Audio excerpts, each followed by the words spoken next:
Santo Gaudentius, uskup dan pengaku iman. Gaudentius lahir di kota Brescia, Italia pada pertengahan abad keempat. Keluarganya termasuk keluarga Kristen yang saleh. Semenjak kecil, Gaudentius memperoleh pendidikan iman yang baik secara teratur dari Pilaster, seorang uskup yang kemudian menjadi orang kudus. Ketika menginjak dewasa, Gaudentius menjadi seorang pemuda yang bijaksana, saleh dan cakap, sehingga orang-orang sekotanya sangat mencintai dan menghormati dia. Ketertarikannya pada hal-hal rohani sangat tinggi. Untuk perkembangan hidup rohaninya, Gaudentius meninggalkan daerah asalnya dan berangkat ke Tanah Suci untuk berziarah ke tempat-tempat suci di mana Yesus hidup. Maksudnya ialah membebaskan diri dari semua pujian orang sekotanya.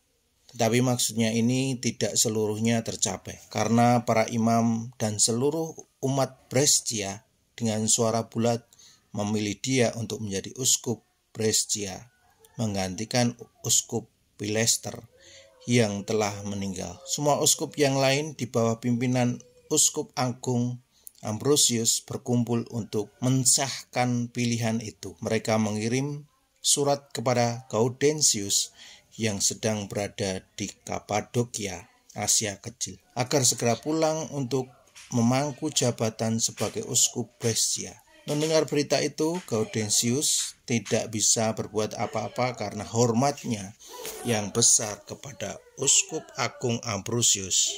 Ia lalu pulang ke tanah airnya dan ditabiskan menjadi uskup Brescia pada tahun 397. Sebagai gembala umat, Gaudentius memusatkan perhatiannya pada hal pengajaran agama dan pendidikan iman bagi umatnya. Dalam rangka itu, ia dengan rajin menjelajahi seluruh keuskupannya untuk berkhotbah. Khotbah-khotbahnya mengandung pengajaran iman yang jelas dan konkret, sehingga menarik simpatik umat padanya. Ia sendiri pun bersifat tegas kepada dan menghukum orang-orang yang berkelakuan buruk, yang hanya mengejar kenikmatan duniawi sambil melupakan tuntutan ajaran Injil Kristus. Ia tidak segan-segan mencela semua orang Kristen yang hidup tidak sesuai dengan ajaran iman. Dengan penuh pengertian, ia menasihati orang-orang itu agar kembali kepada hidup yang sesuai dengan ajaran iman. Prestasi kerjanya sungguh mengagumkan. Ia diutus Paus untuk menghadap Kaisar Konstantinopel guna membebaskan Santo Chrysostomus. Usahanya itu gagal, malahan ia diperlakukan dengan kasar oleh Kaisar. Gaudentius meninggal dunia pada tahun 410.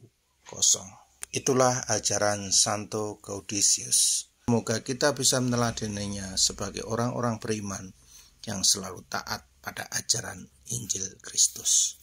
Salam kasih.